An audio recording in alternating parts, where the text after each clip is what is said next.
I stood in Margaret's pristine kitchen, watching her arrange sunflowers in a crystal vase that caught the afternoon light like captured fire. My daughter-in-law had always been particular about her home, but these flowers seemed different somehow. She handled each stem with reverence, positioning every bloom with surgical precision that bordered on obsession. The vase itself was stunning, clearly expensive with its intricate cut patterns that threw rainbows across the white marble countertop. When I reached toward one drooping petal to adjust it, Margaret's voice cracked like a whip through the silence. "Don't touch my sunflowers," she said, her green eyes flashing with an intensity that made me step back instinctively. Something in her tone told me this wasn't just about flowers. The way her hands trembled as she spoke, the protective stance she took between me and those golden blooms. There was a secret hidden in those petals that would soon change everything I thought I knew about my son's wife.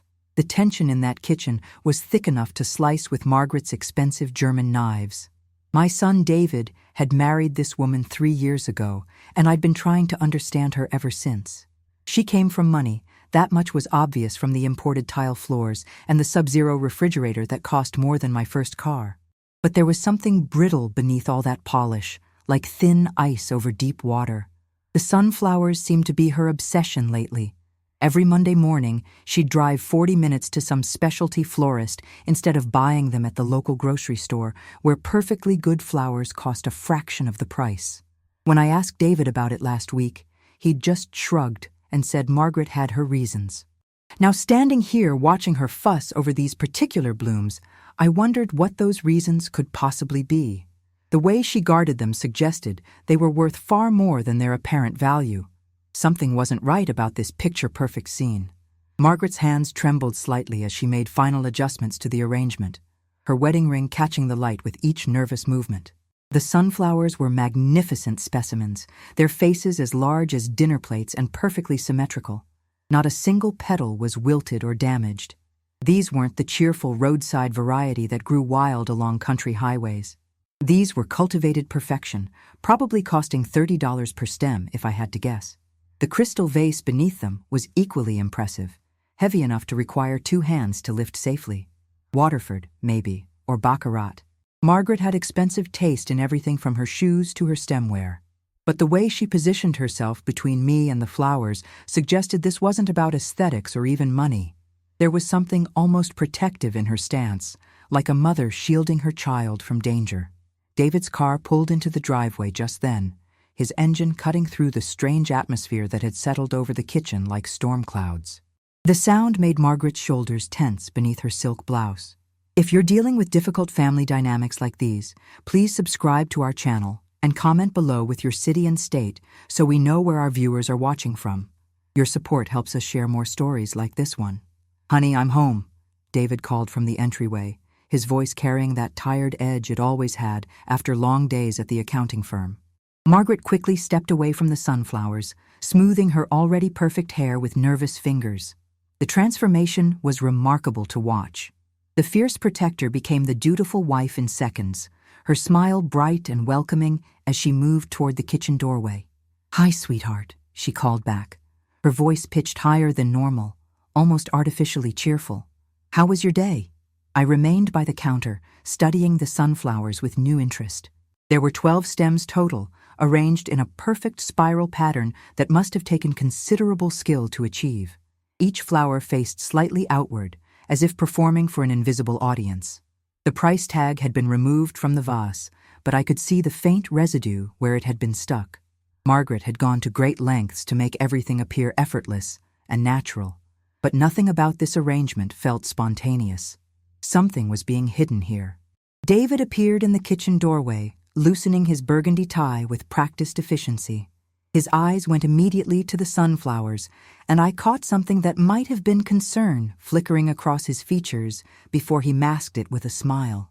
"They're beautiful, Margaret," he said, but his tone was carefully neutral, the same tone he used when discussing mortgage payments or tax returns.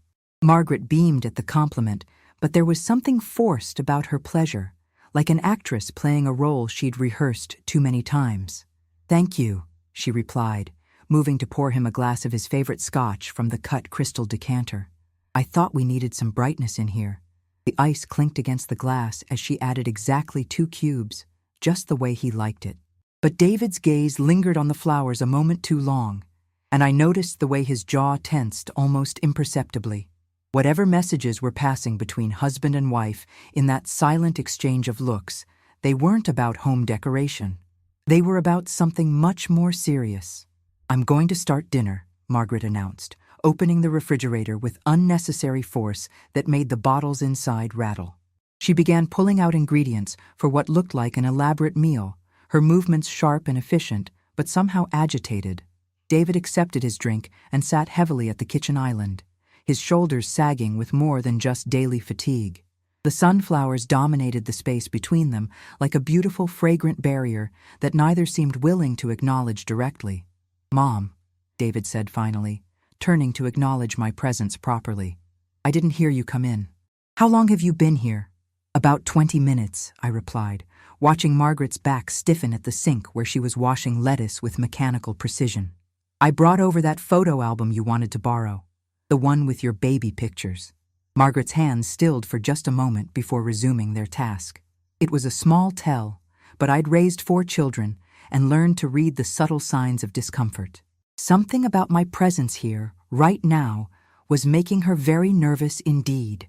The photo album sat on the counter near the sunflowers, its worn leather cover a stark contrast to the gleaming perfection surrounding it. I'd brought it over, hoping to share some memories with Margaret, maybe bridge the gap that always seemed to exist between us, despite 3 years of family gatherings and holiday dinners. She was polite enough, always gracious in that finishing school way of hers, but there was a distance she maintained that felt deliberate and calculated. Now, watching her move around the kitchen with jerky, anxious movements, I wondered if that distance served a specific purpose.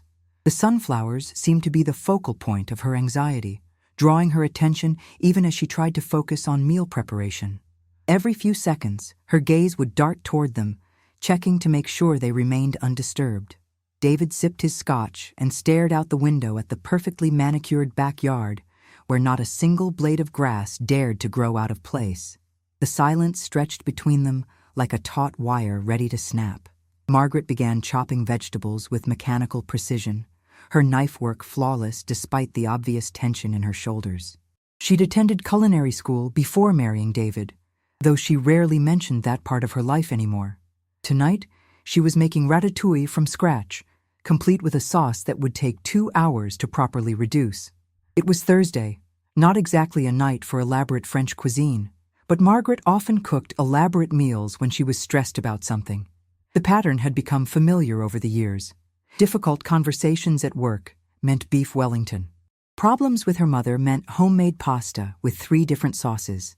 And sunflower days, apparently, meant ratatouille. David finished his drink and moved toward the album, flipping it open to reveal faded photographs of himself as a chubby-cheeked toddler. "Look at this one, Mom," he said, pointing to a picture of him covered in chocolate birthday cake. "You let me make such a mess." I was a more relaxed parent back then, I admitted, stepping closer to look over his shoulder. But something else caught my attention as I moved. The movement brought me within arm's reach of the sunflowers again, and I noticed something strange. There was an unusual fragrance coming from the arrangement, something that definitely wasn't typical flower scent.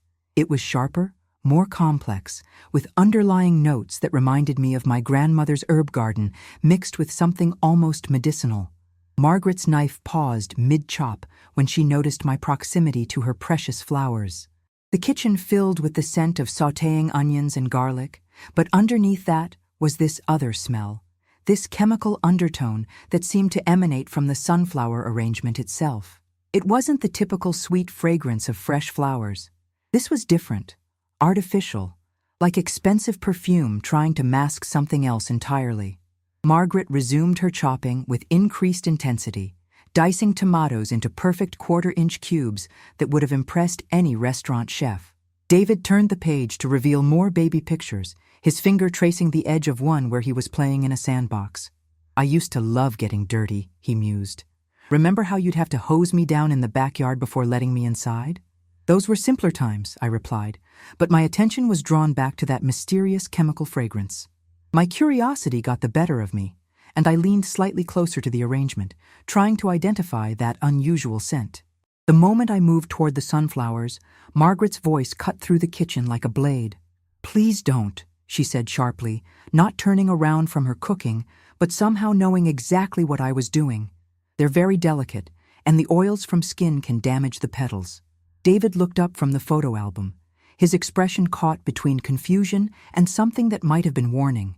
"It's okay, Mom," he said quietly, but there was tension in his voice. "They're just flowers." But the way he said it suggested they were anything but just flowers. Margaret's shoulders were rigid with tension as she stirred the vegetables in her expensive copper pan. The sunflowers sat there innocently, their golden faces turned toward the late afternoon sun streaming through the west-facing window. Yet something about them felt wrong, like a beautiful song played in a minor key.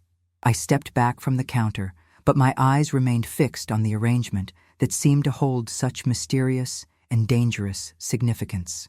The phone rang, cutting through the tense silence that had settled over the kitchen like morning fog. Margaret wiped her hands on a pristine white towel before answering, her movements quick and nervous.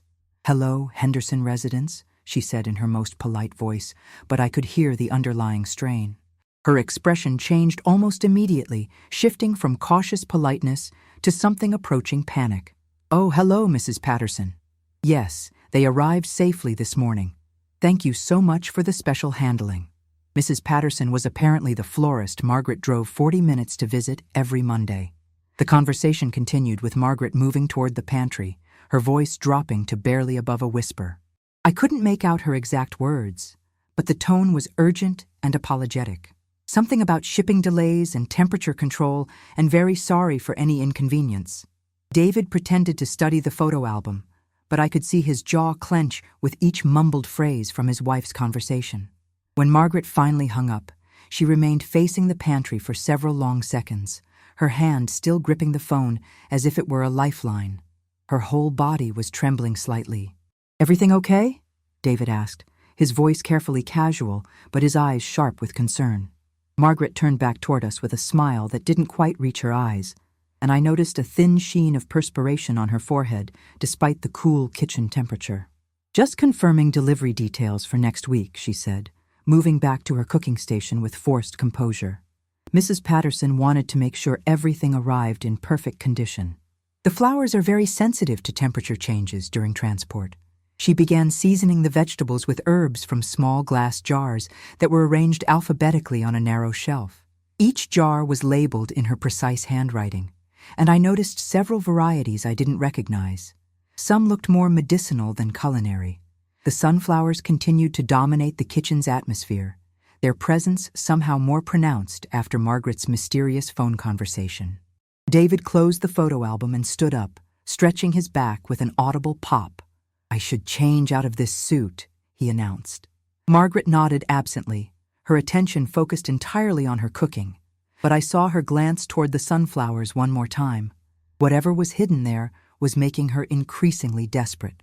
Once David had left the room, Margaret and I were alone with the sunflowers and the growing pile of perfectly diced vegetables. I decided to try a different approach to understanding the mystery that seemed to permeate this house like expensive perfume. "Those are really beautiful flowers," I said, keeping my voice light and conversational. "You must have quite the green thumb to keep them looking so perfect."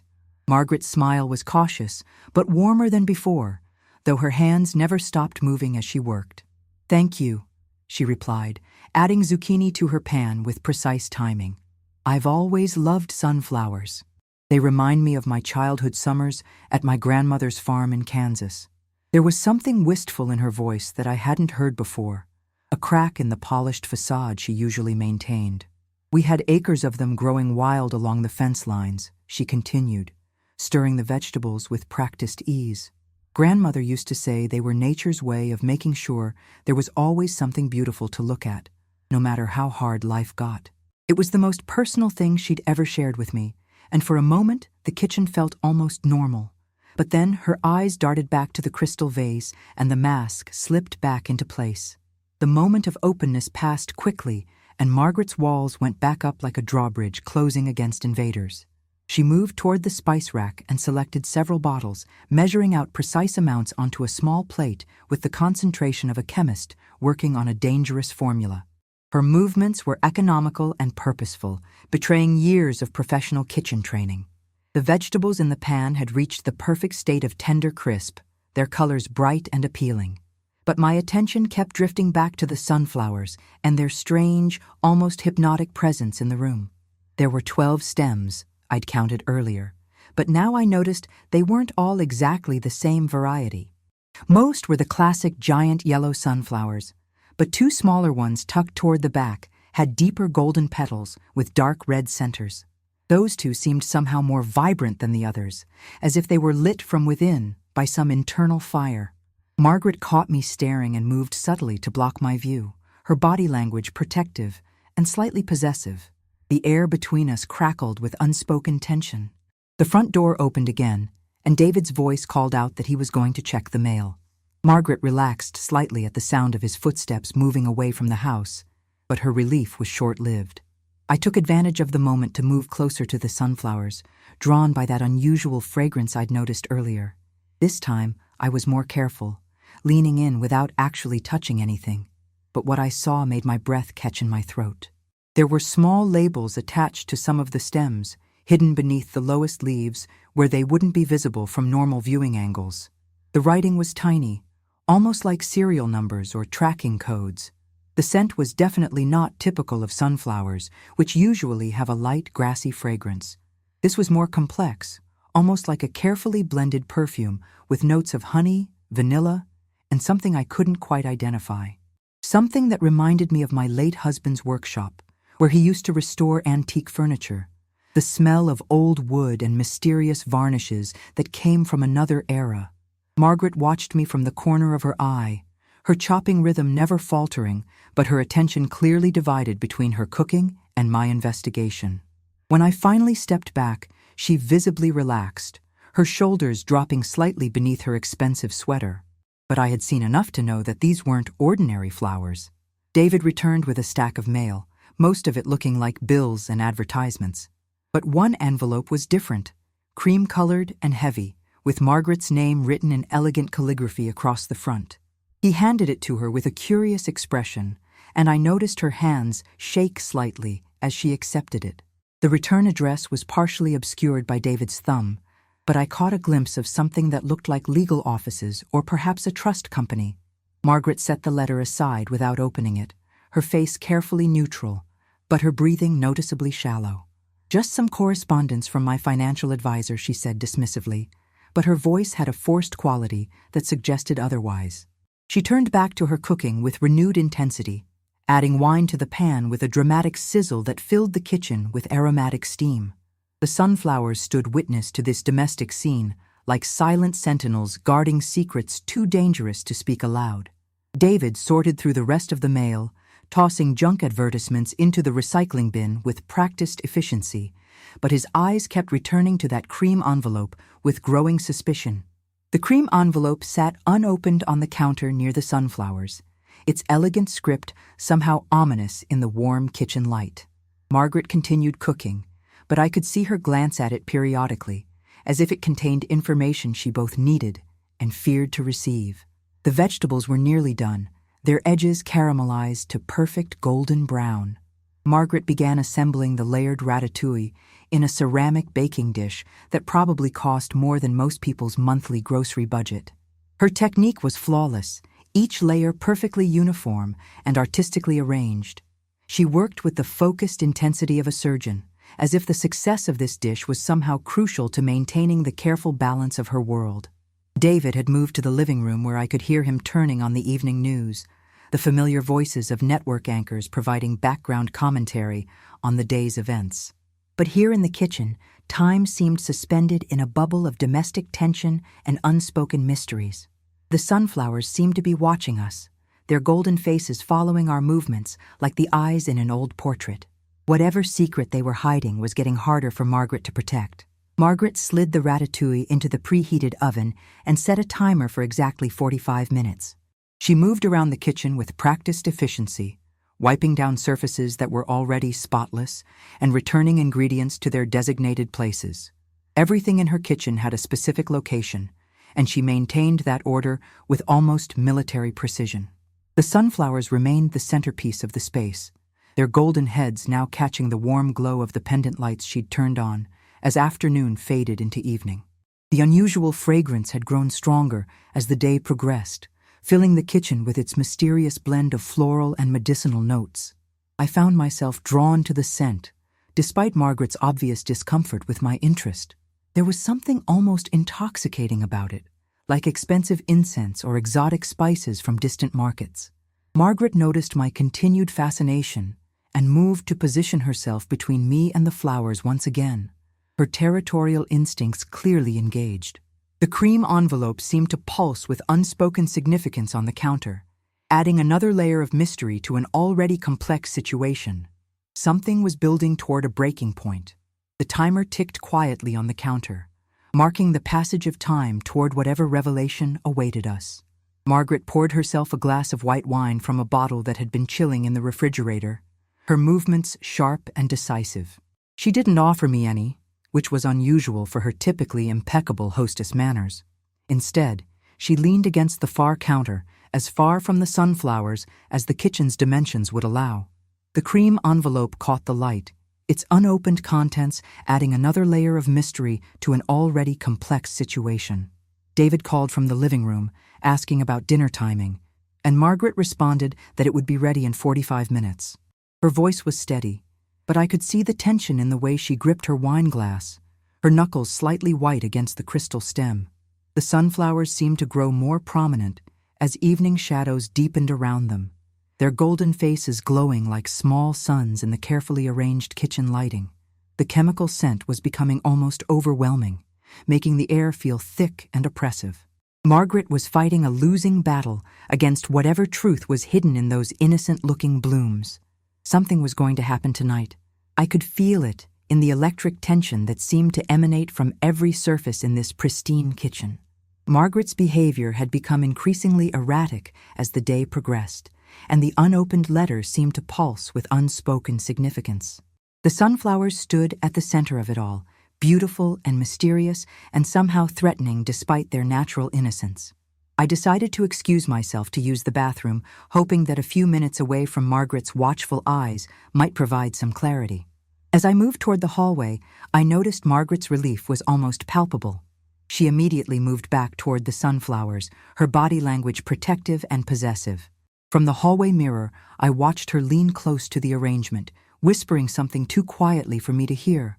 Her lips moved in what looked almost like a prayer or incantation, her hands hovering over the golden blooms without quite touching them. When she straightened up, there were tears in her eyes that she quickly wiped away before I could pretend not to have noticed. Whatever was happening here was breaking her heart. In the bathroom, I tried to make sense of everything I'd observed. Margaret's obsession with these particular sunflowers went far beyond simple aesthetic appreciation. The weekly trips to an expensive specialty florist, the protective behavior, the mysterious phone conversations, and now tears over a flower arrangement. None of it made conventional sense. There was also the matter of that unopened letter and the unusual fragrance that seemed to emanate from the blooms themselves. I'd been around enough flowers in my 73 years to know that sunflowers shouldn't smell like vanilla and old wood varnish mixed with something medicinal. Something had been done to these flowers, or perhaps something was hidden among them. The thought made my pulse quicken with a mixture of curiosity and concern. Margaret had always been secretive about her past, sharing only the most basic details about her wealthy family and private education. Now I wondered what other secrets she might be keeping, and whether my son knew about any of them. The labels I'd glimpsed on the stems suggested this was more than just an unusual flower arrangement. This was something systematic, something planned. When I returned to the kitchen, Margaret was standing by the window, staring out at the darkening backyard with the stillness of someone lost in thought or prayer. The cream envelope had been moved closer to the sunflowers, though it remained unopened. The oven timer showed 32 minutes remaining, its red digits counting down like a bomb in a movie thriller. Margaret turned as I entered, her composure restored, but her eyes still slightly red from whatever emotional moment she'd experienced in my absence. The wine glass in her hand was nearly empty, though I'd only been gone for a few minutes. David appeared in the doorway, having changed into casual clothes that made him look younger and more relaxed. "How's dinner coming?" he asked, moving toward his wife with the easy familiarity of 3 years of marriage. "Almost ready," Margaret replied, accepting his brief kiss on the cheek. The gesture seemed automatic, performed without real warmth or connection. Her attention remained divided between her husband and the sunflowers that dominated the room with their mysterious presence. The air was so thick with tension and that strange chemical fragrance that I could almost taste it. David noticed the cream envelope and picked it up, examining the elegant handwriting with interest. "What's this?" he asked, his tone casual, but his expression sharpening as he studied the return address more carefully. Margaret moved quickly to take the letter from his hands, her movement sharp enough to slosh wine onto the pristine countertop. "Just some business correspondence?" she said, her voice pitched higher than normal and slightly breathless. "Nothing important." But David's expression suggested he recognized something about the envelope or its sender, something that made him concerned rather than merely curious. The brief exchange created another layer of tension in the already charged atmosphere. Margaret dabbed at the spilled wine with paper towels, her movements jerky and inefficient compared to her usual graceful competence. The sunflowers seemed to watch this domestic drama unfold, their golden faces turned toward the family conflict like spectators at a tennis match. The kitchen filled with the increasingly strong aroma from their mysterious blooms, making the air feel thick and almost drugging. David's eyes narrowed as he studied his wife's face, clearly recognizing signs of distress that went beyond concern about spilled wine. The oven timer showed 28 minutes remaining when Margaret's phone rang again. This time she let it go to voicemail rather than answering, but we could all hear the muffled voice leaving a message. The tone sounded urgent, professional, and somehow threatening even through the kitchen's ambient noise. Margaret's face went pale as she listened to the distant voice, her wine glass trembling in her grip like a leaf in a storm. David moved toward the phone, clearly intending to check the message, but Margaret intercepted him with desperate quickness. "Please don't," she said, her voice breaking slightly on the words. "It's just my mother. You know how she gets when she's had too much to drink."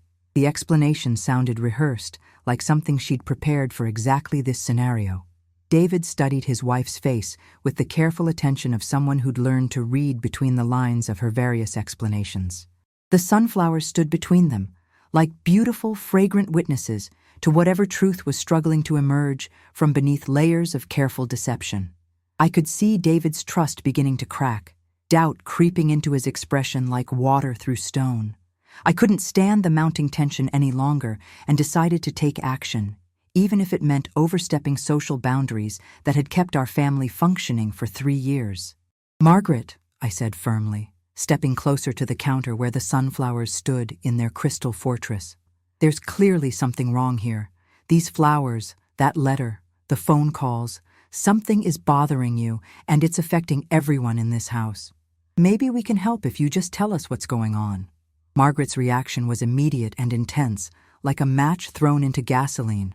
She set down her wine glass so hard that crystal rang against marble, the sound sharp and final in the charged kitchen air.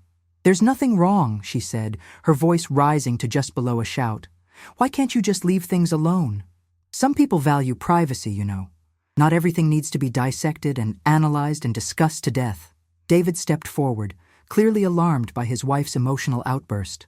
Hey, he said softly, reaching for her hands with the gentle motion of someone approaching a wounded animal. "Mom's just concerned about you. About us. We all are." But Margaret pulled away from his touch, moving toward the sunflowers with protective urgency that bordered on desperation. "Don't touch my sunflowers." The words exploded from Margaret's lips with such force that both David and I stepped backward instinctively, as if struck by a physical blow. She positioned herself in front of the arrangement, like a mother protecting her young, her arms spread wide and her eyes blazing with an intensity that bordered on madness. "These flowers are mine," she continued, her voice shaking with emotion that seemed to come from somewhere deep and wounded inside her. "They're the only thing in this house that belongs just to me, and I won't have them ruined by people who don't understand their importance." The outburst was so unexpected and so passionate that the kitchen fell into stunned silence. Even the oven timer seemed quieter, its steady ticking barely audible over the sound of Margaret's heavy breathing. David's face showed a mixture of shock and hurt, as if he'd been slapped by someone he thought he knew completely. The cream envelope lay forgotten on the counter, while Margaret stood guard over her mysterious sunflowers like a sentinel protecting a sacred shrine. Something in her stance suggested she would fight physically to keep us away from whatever secrets those golden blooms contained. The chemical fragrance seemed stronger than ever, making the air almost unbreathable. The timer showed 23 minutes remaining when disaster struck in the form of my own clumsiness and uncontrollable curiosity.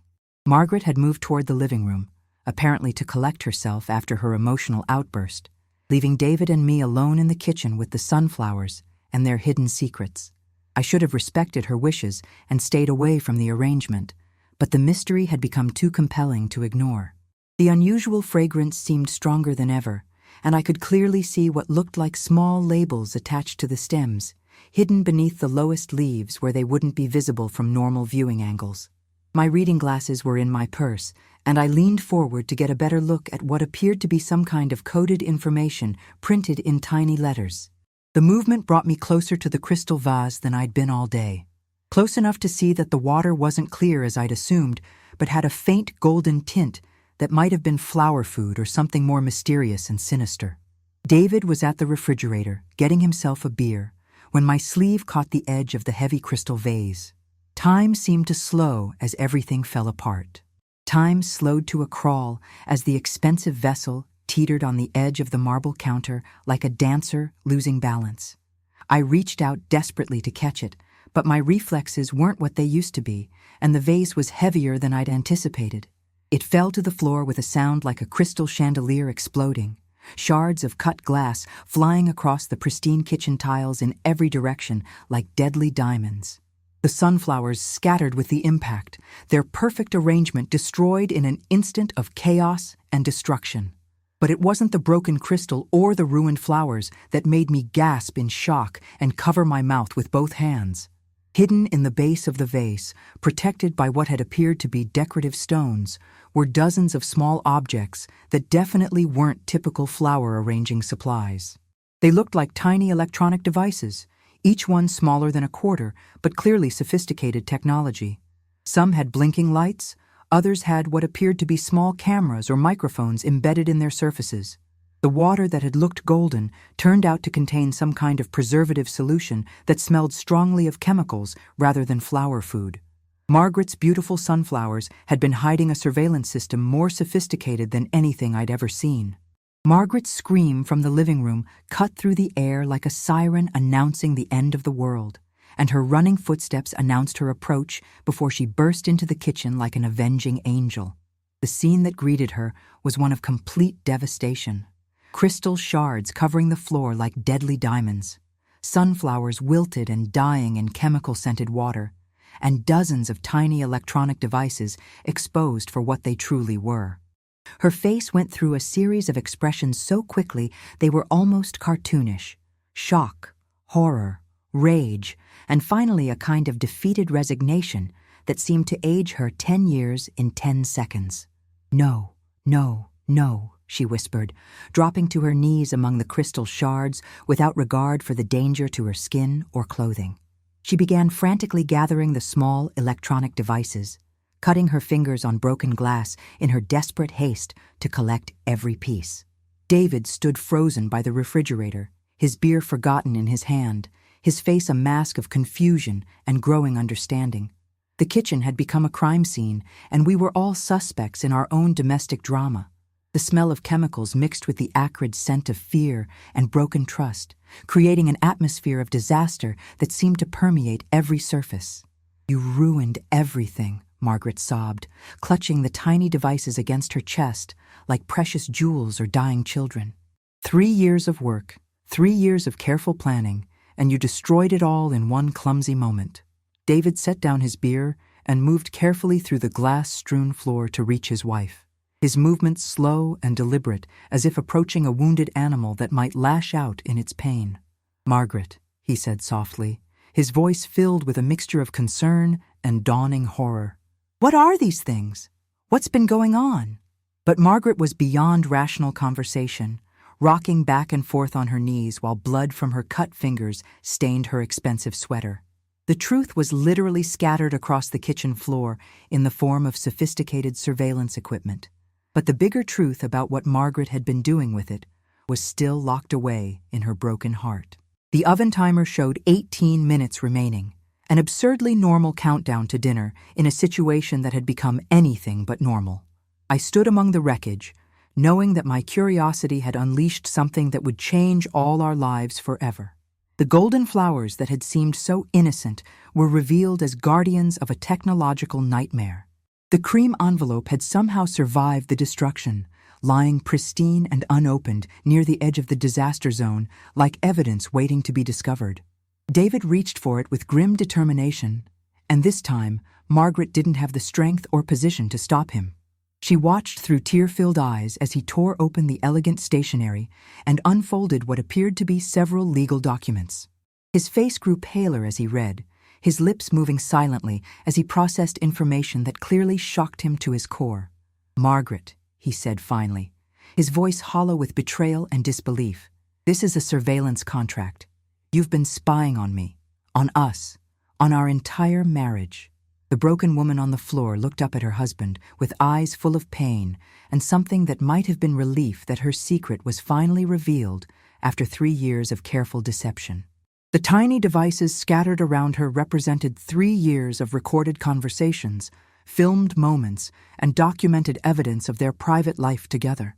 David's hands shook as he continued reading the contract details, his face showing the progression from confusion to understanding to absolute devastation. The surveillance equipment blinked and chirped softly from the floor, still somehow recording even in their exposed state. "It wasn't supposed to be like this," Margaret whispered, her voice barely audible over the sound of the still-ticking oven timer and the soft electronic sounds of dying surveillance equipment. "They said it was just temporary, just until the trust investigation was complete. I never meant for it to go on so long, and I never meant to actually use any of the recordings against you." The surveillance devices lay around her like technological confetti, their purpose finally revealed, but their full implications still unclear and terrifying. David looked up from the legal documents with an expression I'd never seen on his face before, a mixture of betrayal and heartbreak that made him look like a stranger to both of us. "Who is they, Margaret?" he asked, his voice carefully controlled, but trembling with suppressed emotion. "Who hired you to spy on your own husband?" The question hung in the air like smoke from a fire, and I realized that my daughter-in-law wasn't just a woman with expensive taste and mysterious habits. She was a professional infiltrator who had married my son as part of some elaborate scheme involving trust funds and legal investigations.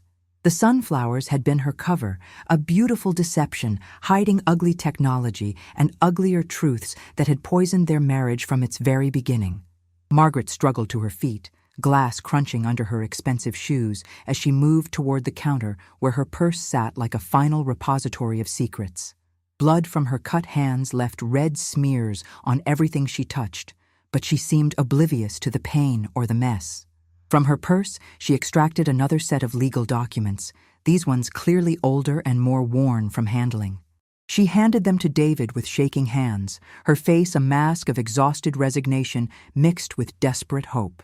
"Read them," she said simply, her voice hoarse from crying. "All of them. Then you'll understand why I had to do this, and maybe you'll even forgive me someday." David accepted the papers reluctantly, his expression showing that he wasn't sure he wanted to understand anything more about this situation. The oven timer showed 14 minutes remaining, but none of us cared about dinner anymore. We were too busy watching a marriage disintegrate in real time, destroyed by secrets and surveillance equipment hidden in a crystal vase full of sunflowers.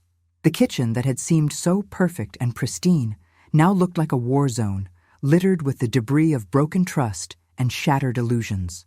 The older documents told a story that was both simpler and more complex than any of us had imagined. Margaret wasn't just wealthy. She was the sole heir to a fortune worth somewhere in the neighborhood of $57 million. But that inheritance came with conditions that had been established by her paranoid grandfather, a man who had made his money in defense contracts and never trusted anyone completely.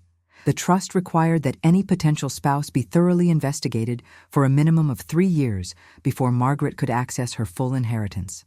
If she married someone who was deemed unsuitable by the trust's investigators, she would lose everything except a modest annual stipend that wouldn't even cover the mortgage on this house. The surveillance equipment had been installed to provide the trust's board with evidence that David was a suitable husband, someone who genuinely loved Margaret rather than her money. What had started as a legal requirement had become a web of deception that threatened to destroy the very relationship it was supposed to protect.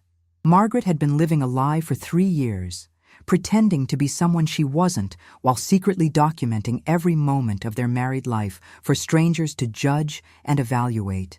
David read through the trust documents with increasing amazement and growing anger, his face cycling through emotions like a man watching his entire world collapse in slow motion. "So you married me as part of an investigation?" he asked, his voice flat with disbelief and hurt so deep it seemed to echo through the kitchen. "Everything we've shared, every intimate moment, every fight and reconciliation and celebration, it was all being recorded for a panel of lawyers and trust officers?" Margaret nodded miserably, unable to meet his eyes or find words to defend what she'd done to their marriage. The surveillance equipment lay scattered around our feet like electronic breadcrumbs, marking a trail of deception that led straight to the heart of their relationship. I found myself looking at my daughter-in-law with completely new eyes, seeing not the privileged woman I'd thought she was, but a trapped victim of family circumstances beyond her control. Her grandfather's paranoid requirements had forced her into an impossible position: betray the man she loved, or lose the financial security that had defined her entire life since birth. The sunflowers had been her weekly delivery system, fresh flowers hiding fresh surveillance equipment in an endless cycle of beautiful deception that had lasted 3 long years. The oven timer showed 9 minutes remaining when Margaret finally found her voice again, though it came out cracked and broken like glass under pressure. "I love you," she said to David, the words coming out in a whisper that seemed to carry the weight of 3 years of hidden truth. "That's the reality that matters more than anything else in these documents or on those recordings. I fell in love with you on our second date when you spent 20 minutes helping that old man fix his flat tire in the rain. I knew then that you were everything my grandfather's investigators could possibly want, and everything I needed in my life. The surveillance was never about proving you were good enough for my money, David. It was about proving to a dead man's paranoid legacy that I was allowed to choose my own happiness." The confession was raw and honest, and I could see David struggling between his hurt and his understanding of the impossible situation she'd been trapped in by circumstances she'd never chosen. The broken crystal crunched under his feet as he moved closer to his wife, his anger warring with love and concern for the woman who had been forced to lie to him for 3 years. The chemical smell from the surveillance equipment mixed with the scent of ruined dinner, creating an atmosphere of domestic disaster. "But why didn't you tell me?" David asked, reaching out to touch Margaret's face with gentle fingers despite everything he'd learned about deception and betrayal. "Why did you let me think you were someone you weren't? Why didn't you trust me enough to explain what was happening?" Margaret leaned into his touch with a sob that came from somewhere deep in her chest, a sound of relief and despair mixed together. "Because I was terrified you'd leave me if you knew the truth," she admitted, her voice breaking on every word. "I was afraid you'd think I was just another rich girl playing games with people's lives for entertainment. And because the trust agreement specifically prohibited revealing the investigation to the subject. If you had known about the surveillance, it would have invalidated the entire 3-year process, and I would have lost everything anyway." The oven timer ticked steadily toward 0 while this family crisis played out among the wreckage of crystal and crushed flowers. I realized that I had inadvertently triggered the revelation that might save or destroy my son's marriage, depending on his capacity for forgiveness and understanding. The truth was finally out. But the consequences of that truth were still unfolding like ripples from a stone thrown into still water. David stared at the surveillance equipment scattered across the kitchen floor, his face cycling through emotions like a slideshow of betrayal and understanding. The oven timer reached 0 and began beeping insistently, but none of us moved to silence it. Margaret's carefully prepared ratatouille was burning in the oven, filling the kitchen with the acrid smell of charred vegetables and disappointed expectations. The irony wasn't lost on me that a meal designed to showcase domestic perfection was being destroyed while the very foundation of this domestic life crumbled around us. David finally moved to turn off the timer and remove the ruined dinner from the oven, his movements mechanical and distant. The surveillance devices blinked and chirped softly from the floor, still somehow active despite their violent displacement from the crystal vase. Margaret watched her husband's face desperately, searching for any sign that their marriage might survive this revelation. The kitchen that had been a temple to perfection now looked like a battlefield where love and deception had fought to a devastating draw. The smell of burnt food, mixed with chemicals and broken dreams, creating an atmosphere that seemed to coat everything in failure. The cream envelope that had started this evening's drama lay forgotten near the refrigerator, its contents already superseded by the much more damaging documents about the trust investigation. Margaret knelt among the broken crystal, carefully collecting each piece of surveillance equipment, while blood from her cut hands dotted the pristine white tiles like abstract art painted in pain. Some of the devices were still recording, their tiny lights blinking red in the gathering darkness, like electronic eyes that never slept. David watched this technological salvage operation with a mixture of fascination and revulsion, as if he were observing the autopsy of his marriage. 3 years of recorded conversations, intimate moments, and private thoughts were stored in those small devices, creating a digital archive of their relationship that had been compiled without his knowledge or consent. The violation felt complete and absolute, transforming every cherished memory into evidence in a legal proceeding he'd never known existed. Margaret's tears fell onto the broken crystal, creating tiny prisms that caught the kitchen light and threw rainbows across the destruction like beauty trying to emerge from chaos. "I need to understand something," David said finally, his voice carefully controlled but trembling with emotion that threatened to break through his composure. "When you said you loved me on our second date, was that real, or was that part of the investigation?" The question cut through the kitchen air like a scalpel, precise and devastating in its implications. Margaret looked up from the floor, where she knelt among the ruins of her deception, her face streaked with tears and blood from her injured hands. "That was real," she whispered, her voice carrying absolute conviction despite the circumstances. "That was the most real thing I've ever felt in my entire life. Everything else about this situation has been twisted by legal requirements and family obligations, but my love for you has been the one genuine thing in 3 years of lies." She gestured helplessly at the surveillance equipment surrounding her like electronic accusers. "I've been trapped between loving you and fulfilling an obligation I never chose, but couldn't escape. The trust investigation was required whether I wanted it or not, but falling in love with you was never part of the plan. It was the one thing that made all the deception worthwhile and unbearable at the same time." The distinction seemed important to Margaret, but I could see David struggling to process the difference between genuine emotion and calculated deception. "How am I supposed to know what was real and what was performance?" he asked, running his hands through his hair in frustration and despair. "How can I trust any moment we've shared when I know it was all being recorded and analyzed by strangers?" The questions were legitimate and heartbreaking, striking at the core of what makes a relationship authentic and trustworthy. Margaret stood up slowly, cradling the surveillance devices against her chest like wounded birds or dying children. The blood from her cuts was beginning to stain her expensive sweater, but she seemed oblivious to the physical damage compared to the emotional devastation she was witnessing. The sunflowers that had started this crisis lay wilted and dying on the kitchen floor, their golden faces turned downward in what looked like shame or sorrow. The chemical smell from their preservative solution mixed with the burnt odor from the ruined dinner, creating an atmosphere of domestic disaster that seemed to permeate every surface and memory in the house.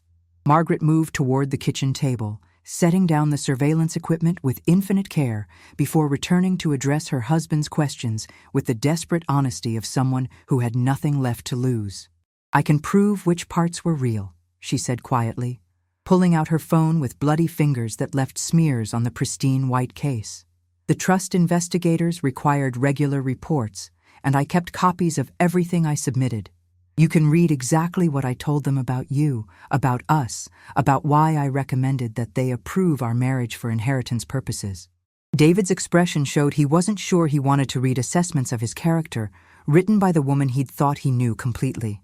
But Margaret was already scrolling through files, her face determined, despite the emotional wreckage surrounding us. "Every report talks about your genuine kindness, your integrity, your complete lack of interest in my family's money. I documented dozens of examples where you insisted on paying for dates, refused expensive gifts, and showed more concern for my happiness than my bank account. The investigators were convinced within 6 months that you were exactly the kind of man my grandfather would have approved of, but the legal requirements meant I had to continue the surveillance for the full 3 years." The irony of the situation was becoming clearer with each revelation, like pieces of a puzzle forming a picture that none of us wanted to see. Margaret's grandfather had created a system designed to protect his fortune from fortune hunters. But that system had forced his granddaughter to become the very thing it was designed to prevent. Someone who deceived a potential spouse about money and motivations. David seemed to be grappling with this same realization as he scrolled through Margaret's reports on his character and behavior. "Some of these are dated just weeks after we met," he said, his voice filled with wonder and hurt. "You were analyzing everything I did, looking for signs that I was after your money, even while you were falling in love with me." Margaret nodded miserably, her face showing the toll that 3 years of double life had taken on her psyche and soul. "I had to document everything because the trust required it, but I was also documenting it for myself. I was building a case for why you were worth risking everything, including the inheritance that had defined my entire life up to that point." The surveillance had become both her professional obligation and her personal insurance policy against losing the man she loved. The surveillance equipment sat on the kitchen table, like evidence in a trial where love and money were competing for verdict. Margaret began separating the devices by type, her movements precise despite her emotional state and injured hands. "These recorded audio," she explained, pointing to devices that looked like tiny microphones. "These captured video from multiple angles throughout the house, and these transmitted everything to the trust's security firm in real time." David watched this technological inventory with growing amazement, beginning to understand the scope of surveillance that had encompassed their entire married life. Every argument, every reconciliation, every intimate moment had been captured and transmitted to strangers who were paid to evaluate his worthiness as a husband. The violation felt enormous and deeply personal, transforming their home from a sanctuary into a laboratory where their relationship had been studied like specimens under a microscope. Margaret's phone buzzed with an incoming call from the mysterious Mrs. Patterson, the florist who had apparently been much more than a flower vendor. The sound made Margaret flinch as if she'd been struck. Margaret stared at her phone as it buzzed insistently on the counter. Mrs. Patterson's name illuminated on the screen like an accusation written in electronic light. "That's my handler," she admitted quietly, making no move to answer the call that would bring her secret life to its final conclusion. "She works for the trust's security firm and coordinates all the surveillance equipment deliveries. The sunflowers were just the cover story for weekly technology updates and data collection." David's face showed he was still processing the implications of every aspect of their life, having been infiltrated by professional investigators. "How many people knew?" he asked, his voice hollow with the realization that their private life had been anything but private. Margaret counted on her fingers with the precision of someone who had lived with this secret for 3 long years. The trust board, the security firm, Mrs. Patterson and her team, and my family's lawyer. Maybe 15 people total have been watching us live our lives through hidden cameras and microphones. The number seemed both enormous and intimate, creating a sense of exposure that made the kitchen feel like a stage where they'd been performing unknowingly for an invisible audience that judged every word and gesture. The phone stopped ringing, but almost immediately began buzzing again with the same caller, persistent as a heartbeat that wouldn't stop. This time, Margaret picked it up, her voice professionally calm despite the chaos surrounding her. "Hello, Mrs. Patterson," she said, walking toward the pantry with the phone pressed against her ear like a lifeline to her former world. "Yes, there's been an incident with the equipment. No, the subject wasn't supposed to discover anything, but there was an accident with the vase." David and I stood in the wreckage of crystal and surveillance technology, listening to one half of a conversation that was deciding the fate of Margaret's inheritance and possibly their marriage. Margaret's voice was too quiet to hear specific words, but her tone was apologetic and defensive, like someone explaining a catastrophic failure to an unsympathetic supervisor. The call lasted several minutes, while David and I avoided looking at each other, both lost in our own thoughts about what we'd learned and what it meant for our family's future. When Margaret finally returned, her face was grim with news that clearly wasn't good for anyone involved. "They're sending someone to collect the equipment tonight," Margaret announced, setting her phone down with finality that seemed to mark the end of an era. "The investigation is officially terminated due to unauthorized discovery by the subject." David's expression showed he wasn't sure whether this was good news or bad news, given that it meant the end of surveillance, but also potentially the end of Margaret's access to her inheritance. "What does that mean for you?" he asked, and I could hear the genuine concern in his voice despite everything he'd learned about deception and betrayal. Margaret shrugged with forced casualness that didn't hide her fear and resignation. "It means I'll never see a penny of my grandfather's money beyond the basic trust allowance. It means 3 years of investigation were wasted because I couldn't keep you away from the sunflowers for another 6 months." The bitterness in her voice was sharp enough to cut glass, but underneath it was resignation and something that might have been relief. She looked around the destroyed kitchen with eyes that seemed to be seeing it clearly for the first time, without the filter of secrets and surveillance requirements that had colored her perception for years. David set down the trust documents and moved carefully through the broken crystal to reach his wife, his steps deliberate and careful. The surveillance equipment blinked and chirped softly from the table, still transmitting data to handlers who would soon learn that their 3-year operation had been blown by a clumsy mother-in-law and a crystal vase. "Margaret," he said softly, taking her injured hands in his own and examining the cuts from the broken glass with tender concern. "How much money are we talking about losing?" The question was practical and important, but also showed that David was beginning to think about their future together rather than just processing the betrayal of their past. Margaret's answer was quiet but clear, spoken with the precision of someone who had lived with these numbers for her entire adult life. $57 million, plus properties in 3 states, and a portfolio of investments that generates about $2 million annually. David's eyes widened at the magnitude of the loss, but his grip on her hands remained gentle and supportive. "That's a lot of money to lose, because I broke a vase," I said quietly, trying to inject some lightness into the heavy atmosphere that had settled over the kitchen like fog. But Margaret shook her head firmly, her voice gaining strength as she spoke for the first time with complete honesty about her situation and her choices. "No," she said, looking directly at David, with eyes that were clear and determined, despite the tears that continued to fall. "I didn't lose that money because you broke a vase, Mom. I lost it because I chose David over an inheritance that came with conditions I couldn't live with anymore. The surveillance was supposed to end in 6 months when the 3-year investigation period was complete, but I'd already decided I was going to tell David everything and forfeit the money rather than continue living this lie. Breaking the vase just accelerated my timeline by half a year." David stared at his wife with an expression of amazement and growing understanding, beginning to see that her deception had been as much a burden to her as its discovery was to him.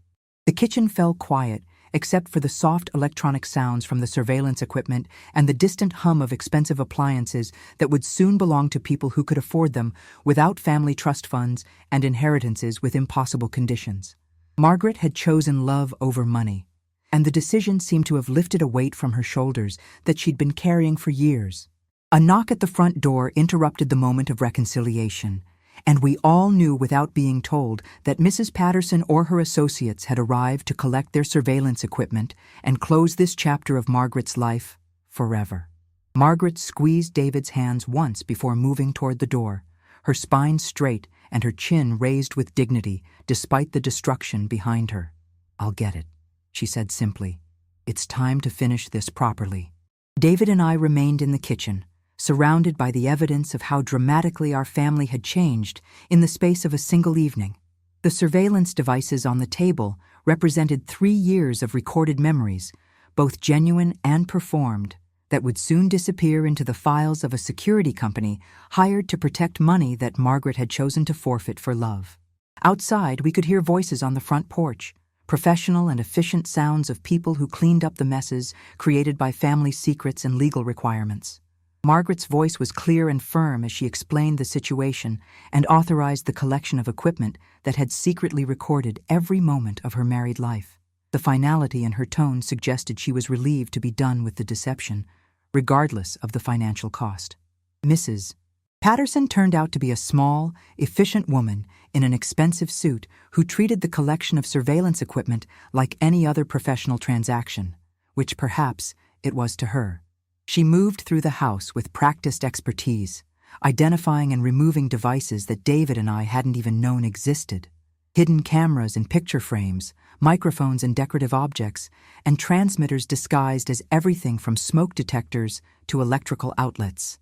The scope of surveillance was breathtaking and deeply violating, transforming their home from a sanctuary into a studied environment where privacy had been an illusion for 3 years. Margaret followed Mrs. Patterson through each room, signing papers and answering questions with calm professionalism that suggested she was relieved to finally end the deception. David watched this process with fascination and horror, learning that his most intimate moments had been captured by technology sophisticated enough to rival any professional intelligence operation. The sunflowers, it turned out, had been the tip of an iceberg that had frozen their entire domestic life in artificial preservation. Within an hour, every trace of the surveillance system had been efficiently removed, leaving behind only a marriage that would need to be rebuilt from the ground up. Within an hour, Mrs. Patterson and her team had efficiently removed every trace of surveillance equipment from the house, working with the mechanical precision of people who had done this many times before. The kitchen looked strangely empty, without the crystal vase and its sunflower arrangement, like a stage set after the props had been struck. Margaret signed final papers releasing the trust investigation firm from any future obligations, while officially forfeiting her claim to the inheritance that had defined her life since childhood. The moment was surprisingly undramatic for such a significant legal and financial transaction. $57 million disappeared with a signature and a handshake, leaving behind only a woman who had chosen love over money and a man who was still processing the implications of that choice. Mrs. Patterson wished them well with professional courtesy that suggested she'd presided over similar dramatic endings to family trust investigations. The front door closed behind her with finality that seemed to mark the end of one chapter and the uncertain beginning of another. The house felt different without the surveillance equipment, lighter somehow, as if a weight we hadn't known we were carrying had been lifted from the atmosphere. The house felt different without the surveillance equipment, lighter somehow, as if a weight we hadn't known we were carrying had been lifted from the atmosphere like morning mist disappearing in sunlight. Margaret stood in the empty kitchen, looking around at the broken crystal that still littered the floor and the wilted sunflowers that lay dying among the debris. "I should clean this up," she said quietly. But David stopped her with a gentle hand on her arm. "Leave it for tonight," he said. "We have more important things to talk about than broken glass and dead flowers." The 3 of us moved to the living room where comfortable furniture awaited conversations that would determine whether their marriage could survive the revelation of 3 years of systematic deception. Margaret curled up in the corner of the expensive sofa that she could now afford only until their lease expired, her injured hands carefully bandaged with supplies from the first aid kit. David sat across from her, his expression serious but not unkind, while I settled into the chair that had become my usual spot during family visits that had never felt more important. The room felt different now, free of hidden cameras and microphones, allowing us to speak with genuine privacy for the first time in years. The conversation that followed lasted until nearly midnight, covering 3 years of questions and explanations that had been building beneath the surface of their marriage like pressure in a volcano. Margaret described the impossible position she'd been trapped in by her grandfather's paranoid requirements, forced to choose between love and financial security at an age when most people assumed they could have both. David talked about the violation he felt at learning that his most private moments had been recorded and analyzed by strangers, but also about his growing understanding of the pressures that had driven his wife to such desperate measures. I shared my own observations about the distance I'd always sensed in Margaret, finally understanding that it had been the distance of someone living a double life rather than the aloofness I'd attributed to wealth and privilege. The conversation was painful and necessary, clearing the air of secrets that had poisoned their relationship from its beginning, while laying groundwork for a future built on honesty rather than surveillance and deception. By the end of that long night, the foundation of their marriage had been both destroyed and rebuilt in the space of a few honest hours. By the end of that long night, several important decisions had been made that would reshape their entire future together. David and Margaret would start marriage counseling immediately to address the trust issues created by 3 years of systematic deception. They would also need financial counseling to adjust to a lifestyle supported by David's accounting salary rather than Margaret's trust fund inheritance. Margaret would look for work for the first time in her adult life, using her culinary training to build a career independent of family money and legal obligations. The expensive house would be given up in favor of something they could actually afford, and the luxury lifestyle that had defined their marriage would be replaced by something more authentic and sustainable. Most importantly, they would face their future together, having chosen each other over the alternative of a life defined by money and surveillance. The broken crystal in the kitchen would be cleaned up, but the broken trust would take much longer to repair through daily choices to prioritize honesty over convenience. It would be hard work, but it would be honest work for the first time in their relationship. 3 months later, I visited David and Margaret in their new apartment, a modest 2-bedroom place that cost about 1/10 of what their previous house had demanded in monthly payments. Margaret was working as a sous chef at a downtown restaurant, coming home tired but genuinely happy for the first time since I'd known her. David had taken a promotion that required longer hours, but paid enough to support their simpler lifestyle without financial stress. The apartment was furnished with items from discount stores and estate sales rather than expensive showrooms, but it felt more like a home than their previous house ever had. On the kitchen counter sat a small arrangement of sunflowers, the common variety that grew wild along roadsides and cost $3 at the grocery store. These flowers were purely decorative, innocent of any hidden technology or surveillance purposes, representing the simple truth that had replaced the complex deceptions of their previous life. The transformation in both of them was remarkable to witness, like watching flowers bloom after a long winter. Margaret's relationship with her family had been strained by her decision to forfeit the inheritance, but she seemed more at peace with herself than ever before. The weight of maintaining surveillance equipment and living a double life had lifted from her shoulders, replaced by the ordinary stresses of work schedules and budget management that felt manageable compared to the psychological burden she'd carried for 3 years.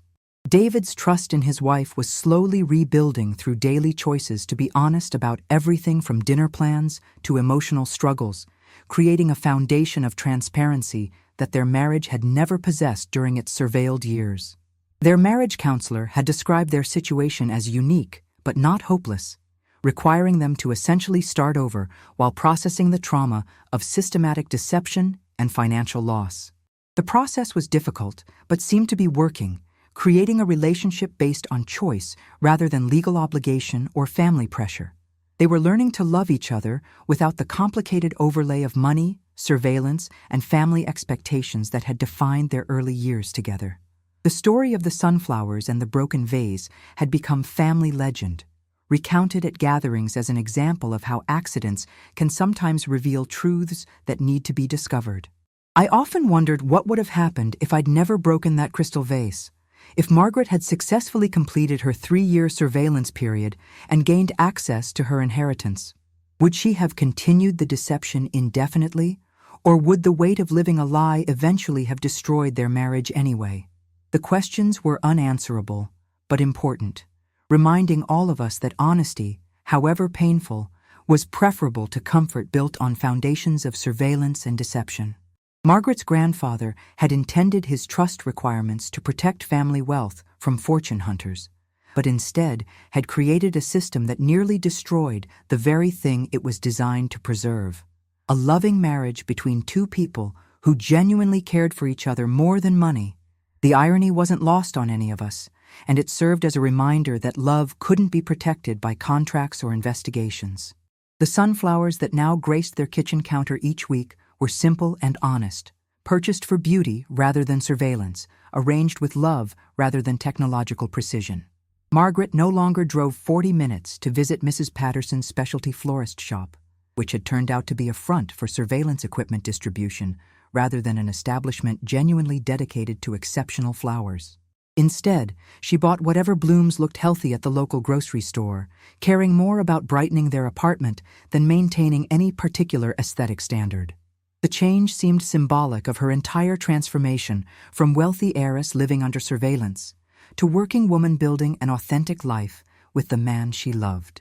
Sometimes the simplest flowers were the most beautiful because they represented the simplest truth: that love shouldn't require investigation, documentation, or approval from anyone except the people brave enough to choose each other despite the costs. The weekly sunflowers had become a celebration of their freedom from surveillance rather than a vehicle for it. David and Margaret's story reminded me that family secrets, however well-intentioned, have a way of poisoning relationships from within until the truth finds a way to surface like underground water seeking light. The crystal vase that had hidden surveillance equipment for 3 years was ultimately fragile, just like the deception it had protected. Breaking it had been an accident, but perhaps it was the kind of accident that needed to happen for healing to begin. Their marriage had survived the revelation of systematic surveillance and the loss of millions of dollars, proving that some bonds are stronger than money or family obligations or technological intrusion. The sunflowers that had once hidden cameras and microphones now sat in simple glass jars, beautiful in their innocence and honesty. Margaret had learned that she was capable of supporting herself without family money. David had learned that love sometimes requires forgiveness of the unforgivable. And I had learned that my daughter-in-law was far more complex and brave than I'd ever imagined. The golden flowers that had started this crisis had taught us all that truth, however painful its discovery, was preferable to the most beautiful lie. If you've been touched by Margaret and David's story of choosing love over money and truth over comfortable deception, please subscribe to our channel for more real family stories like this one. Hit that like button if you believe honesty is always worth the cost, and share your thoughts in the comments below. Thank you for joining us on this journey through one family's most difficult day and their path to a more authentic future together.